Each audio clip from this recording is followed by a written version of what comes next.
இரவு நேரம் எருசலேமுக்கு வெளியே இருக்கும் அம்மோன் பள்ளத்தாக்கு பைத்தியக்காரர்கள் பயந்தவர்களிடம் அங்கே இரவில் செல்லக்கூடாது என்று பெரியவர்கள் எச்சரிப்பார்கள்.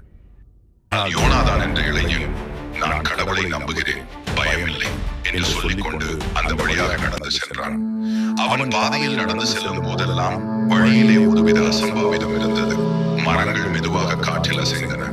அடிக்கடி நிலத்தின் கீழே ஏதோ ஒளிந்து கிடக்கும் உணர்வு. திடீரென்று ஒரு வழியாக அவன் செல்லும் போது ஒரு மர்மமான குரல் கேட்டது. யோனாதான், நீ நாங்கள் தேடிக்கொண்டிருப்பவன்.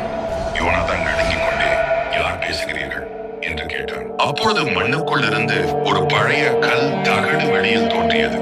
அதை பார்த்ததும் யோனாதானுக்கு ஒரு மறைக்கப்பட்ட குடும்ப ரகசியம் நினைவுக்கு வந்தது. அவனது முன்னோர்கள் ஒரு காலத்தில் ராஜா தாவீதின் படையில் ஒரு முக்கியமான வீரர் என்று அவர்களது பெரியவர்கள் கூறியிருந்தார்கள். ஆனால் அதற்கான சான்று எதுவும் இல்லை. மர்மக்குரல் மீண்டும் பேசியது. உண்மையை தேடினால் அது உன்னை விடுவிக்கும். அந்த கல் தகடு பழையது மட்டுமல்ல, அது ராஜா தாவீதின் படையின் அதிகாரப்பூர்வ சீல் வைத்திருந்த முக்கியமான சான்று. யோனாதான் அதனை எடுத்துக்கொண்டு நகரம் நோக்கி ஓடினான்.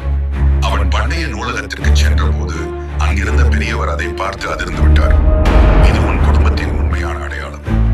யோனாதான் மைதானத்தில் நின்று பார்வையை திருப்பினான். அவன் இதுவரை ஒரு சாதாரண இளைஞன் என்று நினைத்தவன் இல்லை. அவன் யார்? அவன் உண்மையான பாரம்பரியம் என்ன?